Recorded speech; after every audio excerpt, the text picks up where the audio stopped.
Bom, meus amigos e minhas amigas, vocês estão no canal Espiritismo Explicado. Eu sou Lazarino Barbo. Antes de começar nosso vídeo de hoje, eu vou te pedir que ajude o nosso canal a crescer. Inscreva-se no nosso canal, compartilhe com os amigos, deixe aí o seu like para que o YouTube possa dar visibilidade ao nosso canal. Hoje nós vamos dar continuidade a respostas aos questionamentos que são deixados aí no nosso canal. Vamos procurar responder os questionamentos do nosso seguidor, o Milton Rezende. O Milton é uma pessoa que estuda muito e faz questionamentos muito inteligentes, então temos que procurar atender a sua expectativa. Primeiramente, ele faz o seguinte questionamento: gostaria que você falasse alguma coisa de magia, tal como preconiza Eliphas Levi. Milton, o Espiritismo vê a magia como as forças naturais. O Eliphas Levi, aquele espírito reencarnado tão inteligente, tão capacitado, e ao mesmo tempo tão perseguido, né? Foi preso 2 vezes por conta das suas posições, primeiramente com relação à sua crença de que o inferno não poderia existir. Então, um espírito muito preparado. E ele conseguiu fazer uma ligação importantíssima, basicamente no mesmo tempo, na França, onde também surgiu o Espiritismo. Essa sua ligação com o que ele chamava de verdadeira ciência, né? Que era uma ciência espiritualizada e uma espiritualidade científica. Ele se baseou nesses conhecimentos para poder dar os primeiros passos relacionados de que a magia era composta de leis naturais. Ao mesmo tempo, ele se valeu de diversos simbolismos e forças cabalísticas. O simbolismo cabalístico que baseou a sua vida, as suas ideias naquilo que era considerado como magia. Quando você vê nos evangelhos Jesus transformando água em vinho, você sabe que isto é considerado magia. Para nós espíritas, nada mais é do que a força mental de alguém que tem o controle dos fundamentos da natureza, o que também é considerado magia. Assim, dentro da literatura espírita, quem conseguiu fazer uma ligação muito forte entre ciência, espiritualidade e magia foi o espírito Ramatiz na sua obra Magia de Redenção.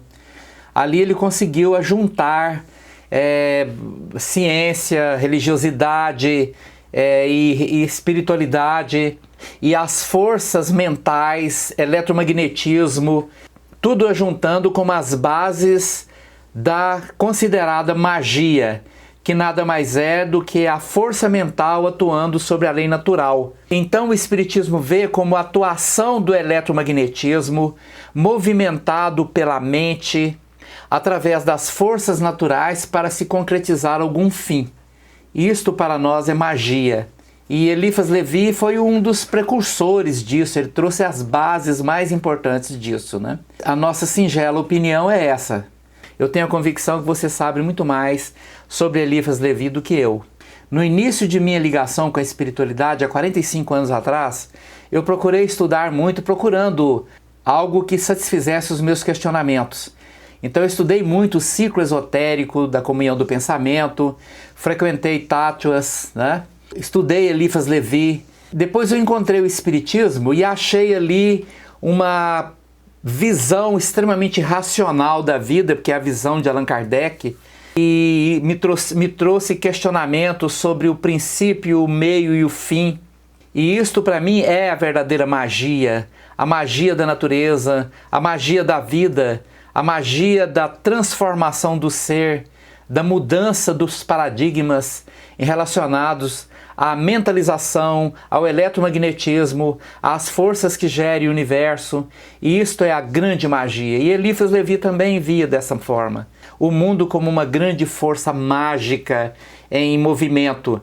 No Espiritismo, esta força mágica é compreendida como as leis naturais às quais estamos submetidos e nas quais nós podemos interferir e modificar, criando o nosso mundo mágico interior, a nossa bolha de universo particular na qual nós vivemos, mentalizamos e pela qual, através da qual nós enxergamos o mundo. Mas o Milton Rezende também comenta aqui no seu questionamento que ele não sabia que a mediunidade é hereditária. Sim, a mediunidade é uma condição física e hereditária. Física porque ela depende de uma formação especial da glândula epífise. Sem esta modificação na glândula epífise, que é o processo de cristalização por cristais de apatita, a mediunidade ela não acontece com maior vigor.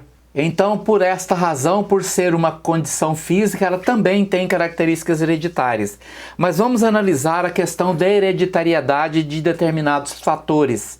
Uma determinada alteração genética em uma determinada família faz com que aquela determinada família tenha uma atração para determinados espíritos que têm necessidades de conviver com aquilo que aqueles corpos físicos que têm modificações genéticas necessárias a eles, sejam para eles um ponto de atração. Por exemplo, quando uma família tem uma mutação genética que produz uma determinada enfermidade, aquela família também atrai espíritos que necessitam passar por aquela enfermidade, ou que já estão doentes no plano espiritual e vão usar aqueles corpos gerados por aquela família para que possam então viver aquelas experiências que, ao transpor para o corpo físico as suas energias mentais destrutivas, eles podem então livrar-se das doenças que compõem a sua vida no plano espiritual. Por isso, um perispírito com alguma alteração energética transpõe para o seu corpo físico aquela alteração energética em forma de alteração genética. Mas quando uma família já tem esta alteração genética que já está presente numa família, por exemplo, que tem alguma propensão, alguma hereditariedade, este ponto de hereditariedade já concretizada numa determinada família também atrai espíritos relacionados a ela para que possam reencarnar naquela família. Ou seja, uma situação produz alteração, mas a alteração também atrai os espíritos relacionados. Por isso que uma pessoa que seja médium, normalmente já tem um pai, a mãe, um avô, um bisavô que tenha esta mediunidade na família. E isto é relacionado também a todas as condições hereditárias, inclusive às doenças. Então o Milton faz uma outra pergunta. Tem espírita que fala que nossas ações estão registradas no perispírito. Outros falam que estão registradas no espírito. Entretanto, como o perispírito muda de mundo para mundo, qual a sua opinião? Primeiramente, tudo o que acontece conosco fica registrado no perispírito, porque o perispírito é o nosso veículo de manifestação no universo material. Em todo este universo, o veículo pelo qual nós nos manifestamos nele é através do perispírito. E nosso perispírito, ele se desenvolveu ao longo de bilhões de anos. Assim como nós podemos ver o mundo através de nossos olhos, nós podemos ouvir o mundo através de nossos ouvidos, nós temos a percepção sensorial baseada nos 5 sentidos, enquanto no corpo físico, e isso nos permite comunicar com o mundo enquanto estamos encarnados, porque ao desencarnarmos, nossa percepção aumenta além dos 5 sentidos. Então nós nos comunicamos com este universo através de nosso perispírito. Até mesmo os 5 sentidos que foram desenvolvidos ao longo de bilhões de anos só foram desenvolvidos através de alterações e de acúmulos de energias sensoriais que se ajustaram no perispírito sob o comando do espírito para nos permitir nos comunicar com o mundo, mesmo estando encarnados, através dos nossos 5 sentidos. E quanto à mutação que o perispírito sofre quando reencarna-se em mundos diferentes, ocorre uma mudança no perispírito e não o surgimento de um novo perispírito, como se aquele existente fosse anulado. Não é assim que acontece. Nós conservamos as nossas energias perispirituais, que são através das quais nós nos comunicamos com o universo em qualquer mundo que nós estejamos, sejam nas dimensões espirituais ou sejam nas dimensões dos mundos encarnados. O que acontece é que há uma mudança ajustando este perispírito ao novo mundo que vamos reencarnar. Por exemplo, com relação à forma. Se eu me transportar para reencarnar em um novo mundo, diferente do nosso, e a forma humana naquele mundo for modificada, mais aperfeiçoada se for um mundo superior, ou mais atrasada se for num planeta mais atrasado do que o nosso, ao chegar naquele mundo, o meu perispírito irá se ajustar a este novo corpo que eu deverei tomar ali. Então eu tomarei a forma humana naquele mundo ali que eu vou estar.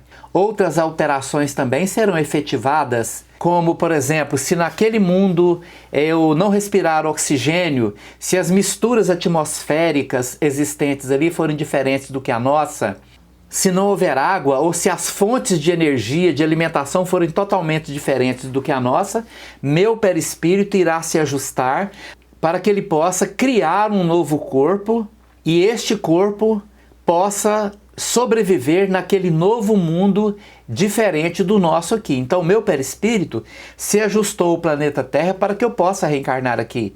Se eu mudar para um outro mundo, ele vai se ajustar àquele novo mundo para que eu possa viver naquele outro mundo. Mas de forma alguma, eu elimino as minhas conquistas que geraram um veículo de manifestação com o qual eu me manifesto neste universo aqui. Os espíritos são muito claros quando eles afirmam que existem três coisas no universo: Deus, espírito e matéria. Então o perispírito é um veículo material criado, desenvolvido pelo espírito para a sua manifestação aqui neste universo. Então você pode imaginar que é como se fosse Deus fora do universo, o espírito fora do universo, mas o espírito ao mesmo tempo aprisionado a este universo, integrado a este universo. Porque o princípio inteligente, que não era espírito, ajustou-se ao princípio material, que não era matéria, para que desta união surgisse o fluido cósmico universal, que é a base de toda a matéria existente. E o princípio inteligente utilizou-se da matéria para evoluir. Mas é como se esse ajustamento fosse uma ligação à qual o espírito, ou até mesmo o princípio inteligente, atuando sobre a matéria, utilizando-se dela para crescer, tomar consciência, bilhões de anos depois, e ao tomar consciência, individualizar-se como espírito, esta ligação nunca o ligou tornando a própria matéria. Ele apenas ligou-se a ela, ajustando-se a ela para utilizá-la para o seu crescimento e, à medida que desvencilhasse da matéria, pudesse libertar-se dela. Aí existe um outro conhecimento muito importante que foi trazido por Pietro Baldi, que aí já entra na questão da queda dos anjos, quando os espíritos foram criados perfeitos dentro de um mundo perfeito, dentro de um sistema perfeito, e depois romperam o sistema e criaram esse universo dual que nós estamos vivendo aqui. Então essa magia toda que compõe a vida, né, estão relacionados a tudo que conhecemos. Mas o Milton Rezende tem um outro questionamento. Ele pergunta o seguinte: muitos espíritas dizem que os espíritos sofredores ficam vagando pelas ruas das cidades. E o Milton pergunta, por que eles não estão no umbral? Na verdade, eles estão no umbral, mas principalmente aquelas hordas de espíritos apegados ou viciados. O problema é a dependência química, quando se torna uma dependência mental com a agregação das energias das drogas ou dos vícios mentais, das práticas desequilibradas, desarmonizadas. Criam alterações perispirituais, eles buscam os seres humanos para a satisfação dos seus vícios.